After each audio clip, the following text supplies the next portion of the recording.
Welcome to A Diary of a Professional Tennis Coach with Mark Gellard and Candy Reid, sponsored by the ERT 300.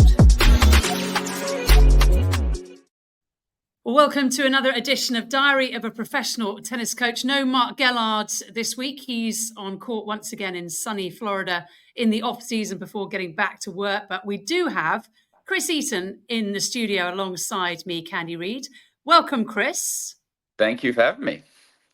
Now, this has been an interview that I've been wanting to do for a few months, mostly because we have an exclusive to reveal. And the exclusive is, and I think we can reveal this, I hope we can, otherwise we're ruining a few things, but you are the new coach of Christopher Eubanks. Yes, I am. I'm extremely excited actually to get working on a really fun new challenge. It's so exciting. And I just thought this is a sort of a marriage made in heaven. And perhaps you could start, Chris, by telling us how it went ahead. So Chris kind of approached me at the French Open this year, sort of was like, hey, I'm looking for some, a little extra help, guidance, things like that. And amazingly enough, I was one of the names that sort of popped into his head straight away. I would say I knew him fairly well, but not fantastically well. But I'd actually coached against him quite a bit in college, and I think he thinks about tennis in a very shrewd way, as you can imagine. And he was sort of like, listen, I know you have a one-handed backhand. I've seen quite a few of the players that you've coached in college, and they're all big and sort of play the type of game that I would like to play. And with some of the doubles stuff that you've been doing for a while, obviously you know how to help people moving forward and come to net and sort of evolve that area of his game as well. So he sort of floated the idea past me, and I obviously very exciting. And I thought it seems like the right type of thing to do, sort of keep moving my career forwards. Obviously I was with Rajiv Ram at the time, and absolutely loved working with Raj. But I think it was maybe time for a new challenge for me, and that kind of came out of nowhere, but it was really exciting and quite flattering to be thought of like that. Yeah, we'll talk about that as we go on, Chris. But firstly, it'd be good to talk about how you became a coach on the ATP Tour. Let's start with your career, because you were a player. You went to Reed School in Great Britain, and Reed's is really known, isn't it, for producing Tim Henman, Jamie Delgado, the coach of Grigor Dimitrov, came out of there as well. And then you went on tour. You went the college experience, unlike Christopher, who went to Georgia Tech. So just talk us through the process. Yeah, so I mean, I basically was at Reed's. They were fantastic with me, and I think you left out Jack Draper, who I think is probably going to be could even be an even bigger name than some of the other ones. But I went there. It was fantastic, and obviously I had the option to go to college, but the attitude around college when I was at the right age, sort of 16, 17, 18, looking at it, was not.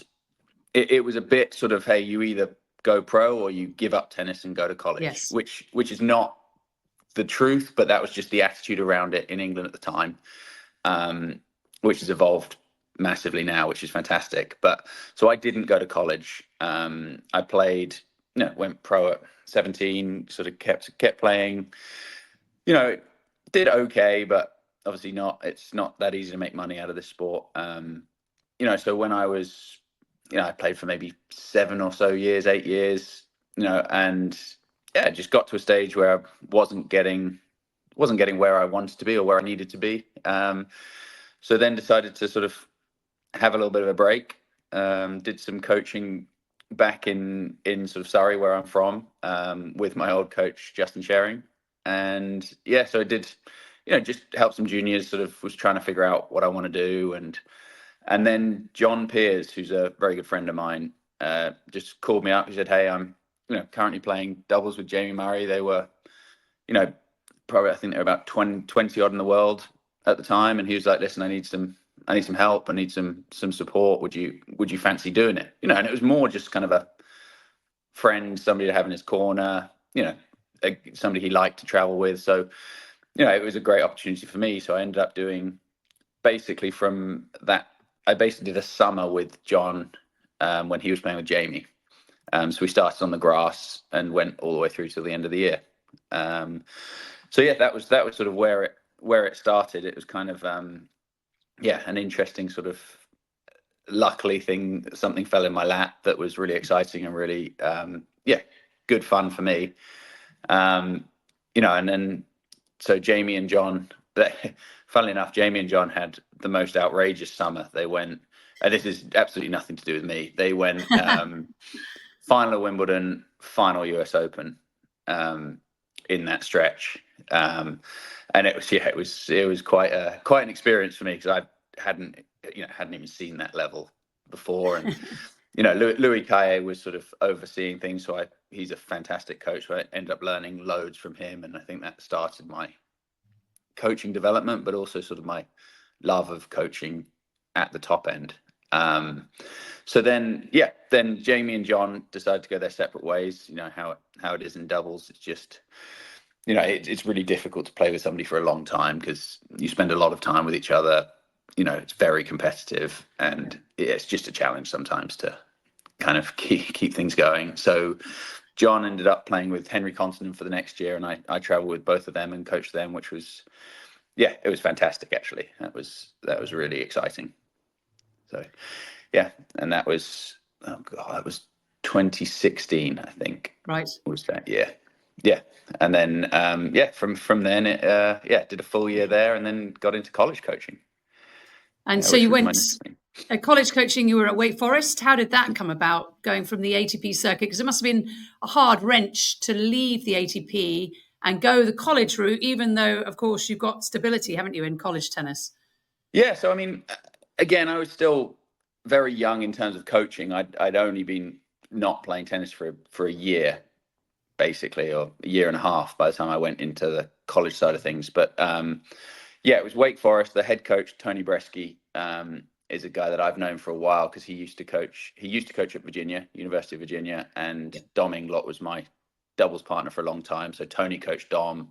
So every year I'd meet Tony and hang out with him because he'd be over for recruiting, and I would chat with him a lot about how college coaching was. My wife played college tennis, so sort of I knew about it enough, and sort of it looked great. And we got to a stage where at that point Danica, my now wife, then girlfriend, had been together for a long time, but it had all been long distance. So It was probably time to kind of go, right, let's see let's see if this is actually going to work. So I was very interested in a job that was a bit more stable and a little bit less all over the world, or at least what I thought would be a little bit less all over the world. So then, I've been speaking to him. I needed a degree, so I did one online. So whilst I was coaching and traveling, I was working towards that degree. You just got a degree online, no problem. Well, amazingly enough, actually, the LTA ran a degree sort of parallel with a coaching course. So parallel with your level 5 coaching, they teamed up with University of Northumbria, and you could basically do one of the coaching modules was this sort of, it was basically sports management, but tennis coaching management. So you could do modules through that. So my degree is in tennis coaching management, and I just did a few extra modules to kind of have it as a full bachelor's degree, rather than if you do it within the qualification, it just turns out as a qualification because you don't quite do enough credits to have it as a degree. So I did that. I was actually doing that with John O'Ward, who I now work with on another project, Dante. So so I did that, and then Tony was just like, I was in contact with him. I was like, hey, do you know of any places that might work for me in terms of college coaching? And he was like, yeah, this place is great. This place is looking for a coach. This place is looking for a coach. And then almost 2 days later, he calls me up, says, don't take anything. My guy's just left. Let me see if our school will do a visa for you. How about that for serendipity? Yeah, it's nuts. I mean, I laugh with a lot of people. I've been working now for almost 10 years outside of playing tennis, and I've never had a job interview in my life. It's quite it's You're quite an just so interesting. hireable. Well, I just know the right people and seem to get Yeah. very lucky. So I think And you've obviously got a but good way about you. There's a lot to be said for that, isn't there, in the tennis world, that you can actually talk to people, have a conversation that's perhaps a little deeper than the superficial that most people have. yeah. Well, I mean, I also try very hard not to get too many people riled up. I'm quite against conflict and things like that. So but yeah, no, it's amazing how the world works, and the tennis world is obviously quite small, Mm. as you know. Everybody knows everybody, and or at least you're always one contact away from knowing somebody. So yeah, then went to Wake Forest and did 7 years there, That's which an was awful long time. And you had success? yeah, we did. I mean, Tony's one of, if not the best there is at the college coaching stuff, and he taught me a lot about how college works, but also how hard you have to work and what hard work really is. So I've learned a lot from him. And yeah, that I stumbled into a very good team. We recruited quite well my first year, and we won the NCAA's my second year, and then made final the year after that. So it was a really fun, exciting time. And yeah, it's actually a very special thing to do, college tennis.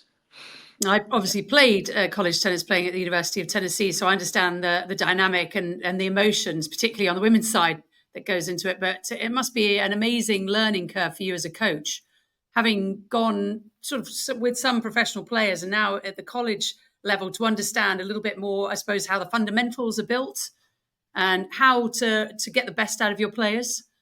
Yeah, I mean, I think that the two things I learned from a coaching standpoint, the two things I learned the most in college, which again was fantastic being at Wake, because I stumbled into a team that we probably had our starting six were all from different countries, and probably three different continents, and some, we had different religions, different backgrounds. I mean, it was a bit of everything. I mean, our lineup was a Cypriot, a Croatian, an Israeli, a Tunisian, a German, and an Uzbekistani.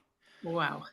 Yeah, and then an American played some dubs. So it was a bit of everything, and just kind of learning how everybody's different. And actually, the real challenge in coaching isn't about what you know; it's about how you relate to people, how you can deliver messages in different ways, and sort of get them to buy what you're selling.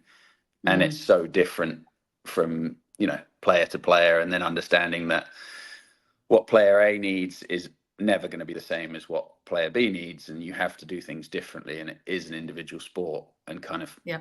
splitting that from a team environment is not so easy. But in my opinion, I think people get lost a lot of like, oh, we're playing a team sport here, let's all practice like this, let's all Mhm. do physical training like this. And it's our German guy was 6'10", and if he is training in the same way as our Cypriot, who's 5'11" and runs around the baseline the whole time, then you're not going to get the best out of both of them. So yeah, learning that sort of stuff was huge for me. Actually, that's probably the Great learning biggest. tool, given who you've now coached and who you're about to coach. So you've gone from Wake Forest now back onto the ATP tour. How did that go about? And was it a wrench to then leave that sort of comfort zone, I suppose, of Wake Forest? Yeah, I mean, it's interesting. I think obviously, so I left Wake Forest to coach Rajiv Ram, and it was fantastic. I loved my time at Wake, and ended up doing really enjoying my time with Rajiv too. But actually, when I started at Wake, I'd known Rajiv for a long time. He's a good friend of mine, and he told me about a year or two into my time at Wake that he was going to stop doing the singles and wanted to do the dubs. And I was like, oh, that's fantastic. He said, hey, is there any advice you can give me or whatever? Because you've coached dubs, what's the difference? Blah, blah, blah. So Yeah. we actually did a couple of training weeks maybe my second year at Wake, I would go down to Orange Bowl for recruiting. I'd go down to Florida. So we'd do Bradenton, which was Eddie Herr, and then Orange Bowl, 2 really big junior tournaments. And Rajiv would come down, and so I'd do my recruiting stuff during the day and then hit with him in the evenings or hit with him in the morning. So we actually did some work together a couple of years whilst I was still at Wake.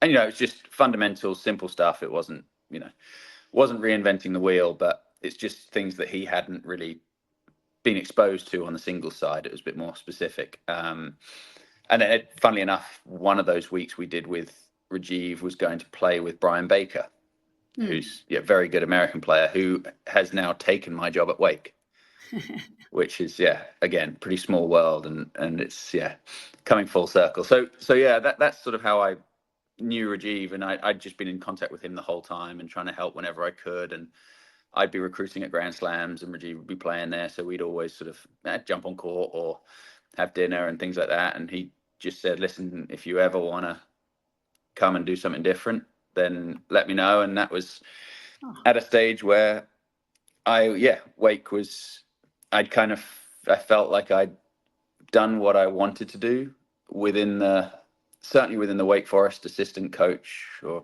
whatever they call it, associate head coach deal. And I didn't want to go into head coaching. Okay.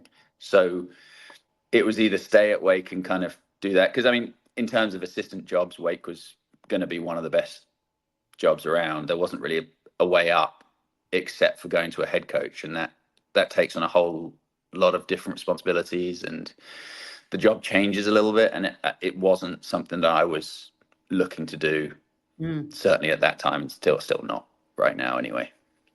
So then you leave the comfort of a job which pays you a salary, where you're going to be pretty much day to day, to go back on the ATP tour where you're traveling again. At this point, were you married? Were you sort of settled in the US? And how did your wife feel about that then? So it's interesting because I did my deal with Rajiv is I would travel for 20 weeks in the year with him, so it's a lot, but it's manageable. It's interesting because the Wake thing, the college job it's great, but it's also, you don't get weekends because you're competing almost every weekend. Yes. You're not traveling as much, but you're probably away more. And it's really difficult. The toughest thing with college is the recruiting, because it's the most important and it never stops. And it's just, hey, I'm sitting there messaging, trying to get these good players, blah, blah, blah. And then as soon as one of them says, oh yeah, hey, I'm interested, I'm on a flight the next day to wherever they happen to be, so it's almost easier for my wife now because I have a schedule and I have a plan, rather than, we've got something planned for the weekend and suddenly I have to do a 2-day trip to Japan to see a really good player. And then every weekend is busy. And so it sounds like less travel, but it's probably very similar. But at least this way, I'm much more organized and much more sort of, I can plan, right, I'm away for these 3 weeks in Australia, let's say, but then I know I'm back for 3 weeks and we can do whatever we want to do in those 3 weeks. So, and it's always the downside of the job that I have is going to be the traveling it's never side 9 of it. to 5. No, never. No, and with every job, I'm sure everybody would say the same thing. There are things you love and there are things that are challenges. And I love absolutely everything about coaching, and I love to travel, but it's just being away from people is always going to be the toughest. You have to have an understanding spouse. So I spoke to Philip de Hayes, the Belgian coach who's currently working with great men, and he said the majority of his friends are all divorced. He's one of the few that's still married. I think he's been married for 25 years now or something, but he was saying that is a hard aspect. So you have to have a very understanding other, that's for sure, in all roles of this sport. So let's move you on then. We've gone from the doubles coaching, and of course you're a major championship coach, aren't you? Because Rajiv and Joe won back-to-back US Opens 3 times in a row. How does that feel? And how would you explain to those who will never experience something like that, how you get from being a great player to someone who's won one of the big ones? Whoa. Um, so the biggest thing on that is experience. Experience is everything. Yeah. Very few people bowl into Grand Slam semifinals, quarterfinals, finals, and just win them straight away. I'm a huge believer of like preparation and preparing. I would probably disagree with a lot of sports psychologists in these sorts of things of preparing for the worst. Preparing You for the know, worst. yes, I think. Oh, is this a bit loud? Sorry. Good. So yeah, I would always do preparing for the worst in terms of. So my beliefs are if you walk onto a match, biggest match of your life, and it is, let's say you're going to go play the final of the US Open. Rajiv and I would sit down there and we would basically go through everything that could make him uncomfortable and everything that could go wrong, and we'd have quite a detailed plan for it. So it would be, right, okay, you'll lose the toss, you now have to serve second into the sun, and you're the guy that doesn't serve into the sun, for example. How are you going to deal with that? What are you going to do? Are you going to, first couple of serves, you're going to go a bit more body than spots? Are you going to take a little bit of pace off? How are you going to deal with this? Hey, your opponents have come out with a tactic you're not prepared for, so they're going to lob every return. How are you going to deal with this? What are the tactics we're going to use? How are we going to do this? You're shaking like a leaf, and you can't hit the ball out the middle of the strings, which is what you do very well. What's the plan? What are we going to go to? How are we going to deal with that? So, and all these things, because a lot of people don't know how they're going to react. They don't know how they're going to feel, because you walk on court and it's just different. I'll always remember I walked on court 1 at Wimbledon, second round, and I was completely unprepared for it. Never had anything like it, and I couldn't open the water bottle. It was an Evian thing, and I just couldn't get it open because I was shaking like a leaf. Literally couldn't open the water bottle. Yeah, couldn't open it, and it was one of the best things that could actually happen to me. Luckily, it wasn't on camera, but I'm struggling with it. It's literally just a flip cap, and I'm struggling with it, and then I get it open while squirting myself in the face with water, and I just start laughing, and it was probably the best thing that could happen because it relaxed me. But you have no idea how you're going to feel. Yeah. And the one situation that you don't need to worry about is walking out there feeling fantastic and having the day of your life, because if that happens, you'll win. So that would be, for me, the most important thing is actually, for me, that would be how Rajiv would walk out with the most possible confidence, and how I would sort of be sitting there going, yeah, he's actually ready. Because not, he can hit great forehands, he can hit great backhands, but it's so situational. Yes. So that was sort of one of the main things we would work on in how to get over the line in those situations. And the third time they won US Open, I remember it really clearly, because that got to the stage where we could speak to players from the box. The coaching was allowed, and it was against Bopana and Ebden. And they got smoked in the first set. Like, Raj and Joe they were playing fine, but Bops and Ebden were awesome. And Raj sort of walks over to me after the first set and sort of, hey, you got anything for me? And I was like, no, you're prepared for this. You know exactly what to do. And he sort of looked at me and smiled and just walked away. And then, that was when you sort of know, yeah, he's actually fully confident. He's totally fine, because the only thing that I'm ever afraid of in a big match is panic. That's the only thing I'm scared of. And if they panic, then they're toast. Yes. So how do we put into place all these systems to stop that being an option? I really like that, Chris, because we always talk, don't we, about the positives and, taking the best out of losses, but actually you're treating and asking people to prepare a little bit like I've just seen my son pass his driving test.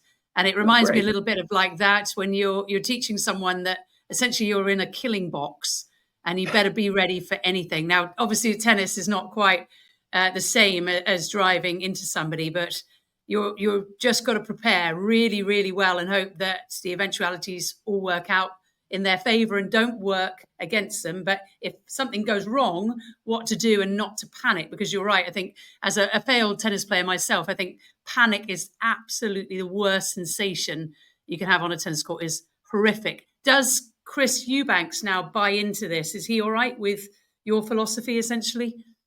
Yeah, I mean, to be honest, we haven't done any tournaments and matches together yet. I mean, we've obviously chatted about it, and he buys into it. We're still in the, I've probably been on court with him maybe 8 to 10 times so far.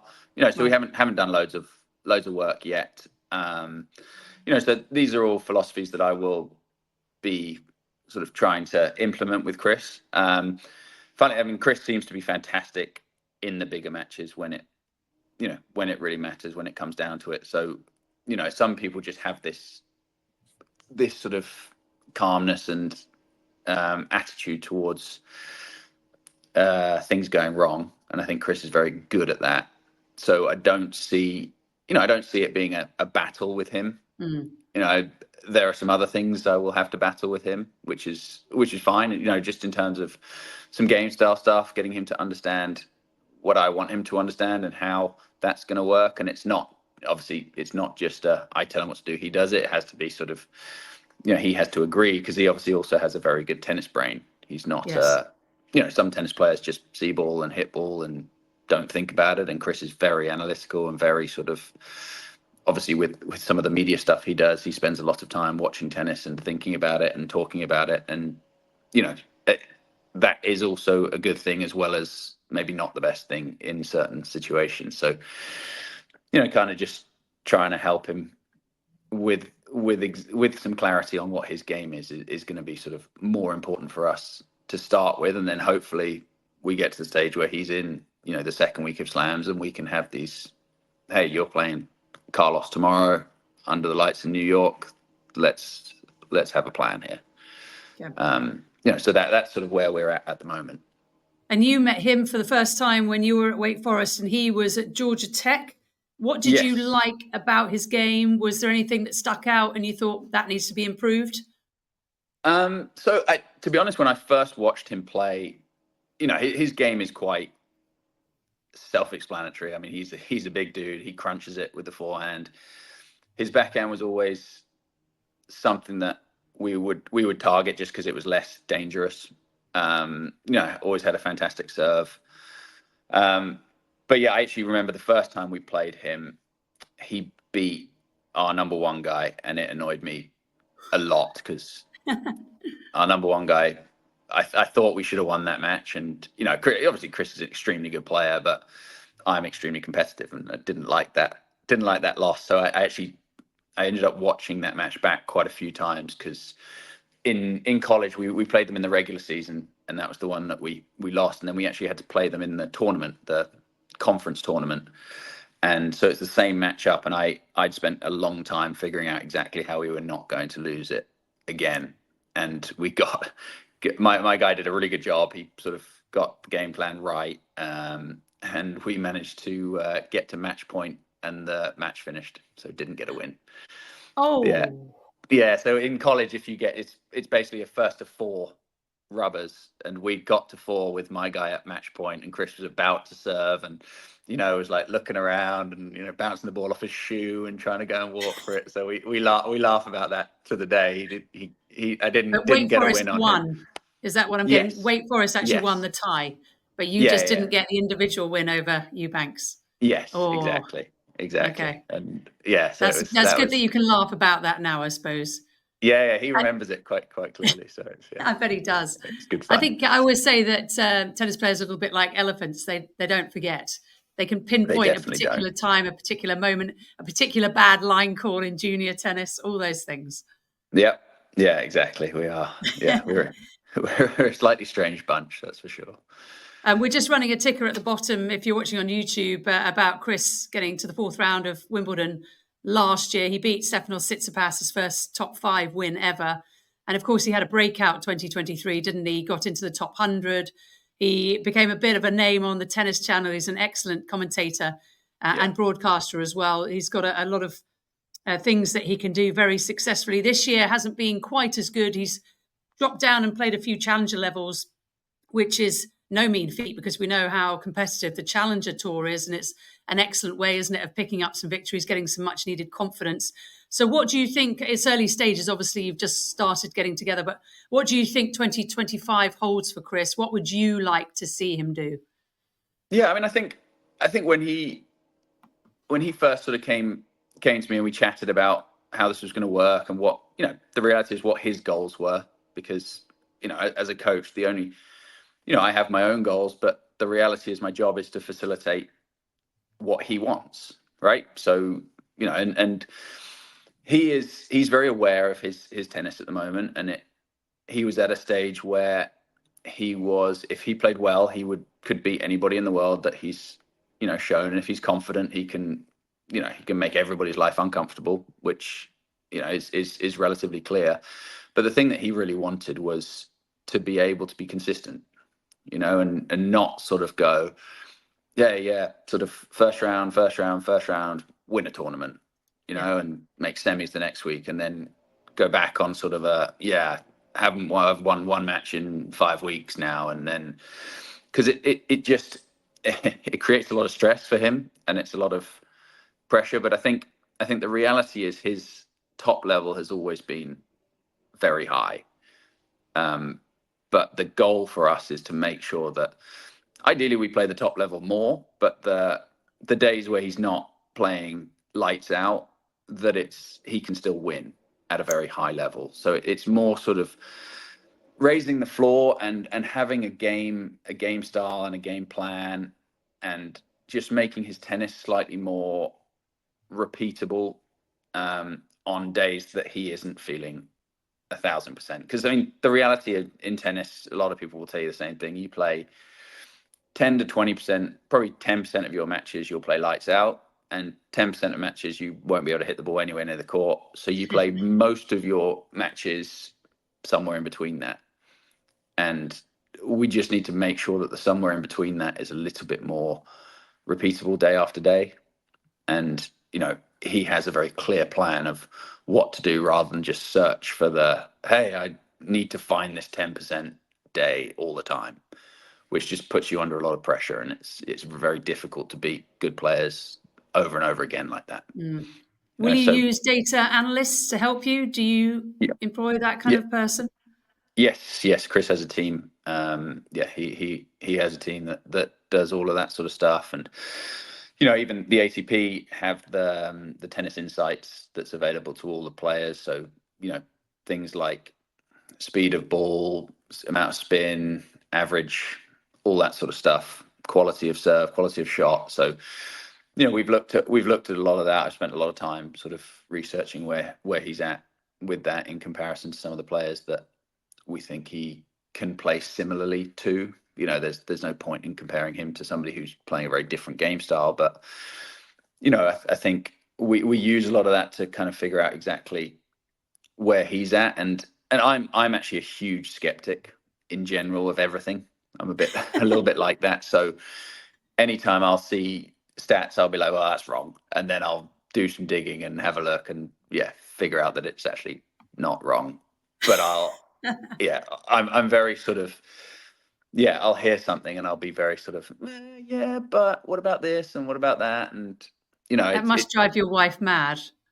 It's probably not the only thing. But and that's sort of, it's a little bit the way I am. So, but I also feel like you can get completely lost in these stats. I mean, some of the things that are available to us are completely nuts, and you can just go around in circles and lose yourself on what's also important, because there is the tennis playing aspect, and then there's the competitive aspect, and then there's the physical aspect of what we do. And it's easy to get lost in the tennis playing aspect without sort of paying enough attention to the other things that are just as important. So I think, we've got a pretty solid plan in place for what he's doing at the moment and moving into next year. And it does seem, Chris, I don't know if you agree, but the physical aspect to me is the thing that's changed so dramatically in the last few years. Just watching Yannick Sinner up close in Beijing, I think that was the thing that just blew my mind. And given how good his 2024 has been, he, in my opinion anyway, is the best mover by a long, long way. And he's set the bar just at an extraordinary level. How do you keep up with that? Or how do you try to? Yeah, I mean, it's the really interesting thing is just sort of. I mean, I remember I was playing this game sort of professionally about 10 years ago, and it used to be if you were 6'3", you had a big serve and you couldn't move. That was just normal. Now you know if you're 6'3", you're small and you have to move like a demon. Like that's the reality of it, because you've got the Zverevs who are, whatever he is, 6'7", and Yes. moves fantastically well.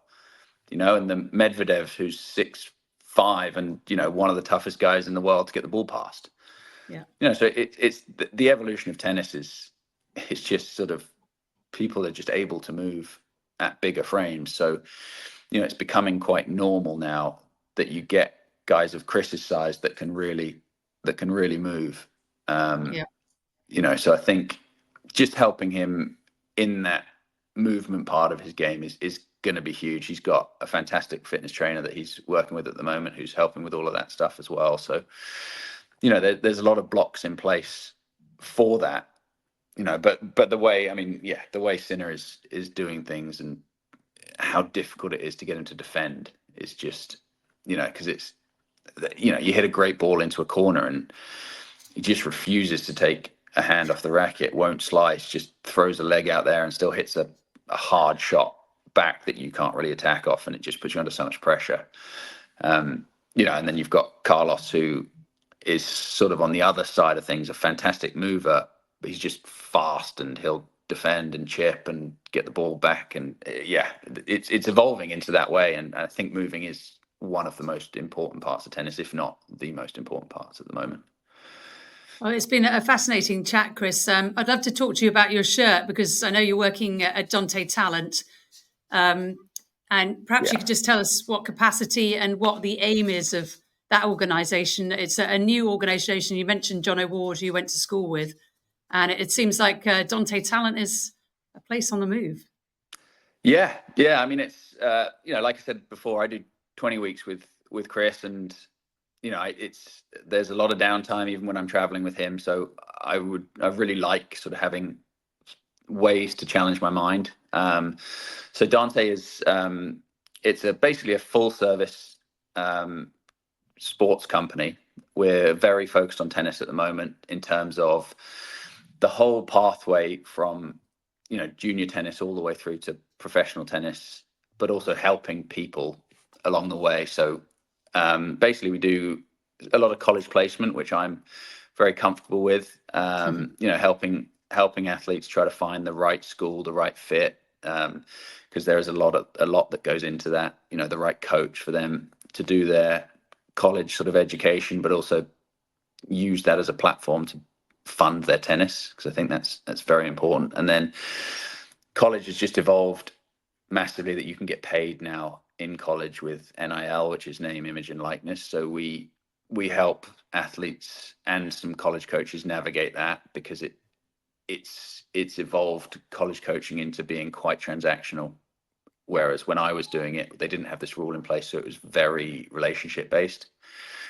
And just trying to get that done the right way, and that sort of evolves us into some talent management that we do with some professionals, and again trying to do this in the right way where it's as untransactional feeling as possible, and it's just supportive, and it's the sort of thing where I want people to be able to say, hey, I have an agent, and the vibe on that, not just somebody who does deals for you and prints money for you and does this and does that and hides from the tax man, things like that. It's more sort of, hey, I have an agent and it's just my support team. I see this as my support team. They are there for me all the time. Great if they can make us a little bit extra money, fantastic. But it's more like trying to align with things you believe in, and having seen how the tennis world works, especially in that capacity, I think there's a way to do it in a slightly more sort of humane and less. I use this word a lot, which is probably not right, but a less slimy feel to it. And I don't get me wrong, there are times where even if you're trying to do everything in the best of intentions, you do have to, negotiate things and be tough and things like that. But it's, as long as the player and the player's sort of welfare and the player's state of mind is number one priority, then that's where we're sitting at the moment. That's what we want to do. We're evolving into doing some consulting for federations in terms of how do we help this player pathway evolve? How do we use the college pathway to help fund things? Because tennis is a really expensive sport. And that's kind of where my focus is with Dante. I'm the performance director there. So that's sort of what I'm looking at the moment. There's another arm of it that is school tours, school holidays, which again probably is before the college placement. So we're sort of really trying to get the whole sort of holistic approach to, basically your full tennis pathway, and kind of just using our experience and expertise and connections just to make sure that everybody gets taken care of in the right way. And, we can help tennis in any country that we're working in, just to sort of help as many people as we can, but just do it in the right way. And that's what sort of Dante's all about, and that's what we value very highly. I think that's music to most tennis parents' ears, because it is such a landfill, isn't it, of information and bad decisions that you can go down. And I think having experts around you that can sort of advise and show you different routes and give you options. Because I know as a junior player, my parents didn't come from tennis. They had absolutely no idea what they were doing. I basically picked the University of Tennessee because I wanted to go and work for CNN, and it was 3 hours away. And Mike Patrick was the coach that came and visited me. So I just signed with him on the dotted line in a strange pub in Surrey, not far from where you grew up. And that was how I did it. But luckily it worked out for me. But I think for a lot of people it doesn't.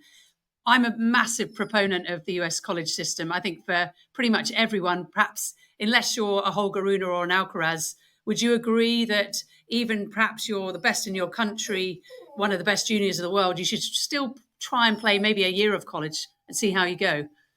Definitely. I think even from a non-development perspective, just the experience of, if you're the best, even an Alcaraz, if he was, 300 in the world at the age of 17 and could have played one semester of college tennis, even if it wouldn't have helped his tennis one little bit, I guarantee you he would be sitting there now looking back at it going, that was awesome.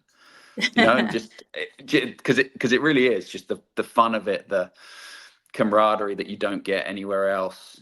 The Davis Cup is great, and the Billie Jean King Cups, they're great, but it's not really. It's a short sort of, hey, we do a week every 3 times a year or whatever. This is the full, like, you're training day in, day out with your team. You're playing, week in, week out, maybe 2-3 matches a week with your team, and it's such a cool experience. And that's not even looking at the value that it brings. And the reality is it brings so much value because it's free training, world-class competition at the right level over and over and over again, guaranteed matches, which is what most people struggle with. You go to a futures and you can play a match, lose, and the next you've got to wait another week. Whereas college, you probably have 3 matches that week, no matter what, and you get the consistent sort of match after match, which is huge. And it used to be that people would pay for it for you, and now if you're at the top end, people will pay you as well to do it, so you can walk out with some money on top. So it really is a no-brainer, in my opinion, for almost everybody. You've got an amazing support system around you, haven't you? And it hasn't done any harm to the likes of Ben Shelton. We just had Brian Shelton on the pod speaking about what a great college experience both for him and Ben. Of course, Brian was the head coach at Georgia Tech on the women's side and University of Florida on the men's side. Had enormous success. Diana Schneider's won 4 titles on on the WTA tour this year, just played 1 year of college tennis at NC State. And of course, the man you're now working with, Christopher Eubanks, did so well at Georgia Tech. Just before we say goodbye, Chris, because I've had you on the podcast for a long time and I appreciate your time, what is your plan for 2025? Where's Chris going to start? And how many weeks are you planning on being with him for 2025? Yeah, so he'll start in Australia. We're just confirming right now which tournaments he's going to play before. He will probably be in qualies for Australia. He'll probably miss out main draw by a handful of spots. Yeah, which is what it is. It's it's good for him to play some matches and get stuck in, and so he'll do that. And then it's so he's at such a strange ranking at the moment of just outside 100, where he's going to be so right on the edge of a lot of entries.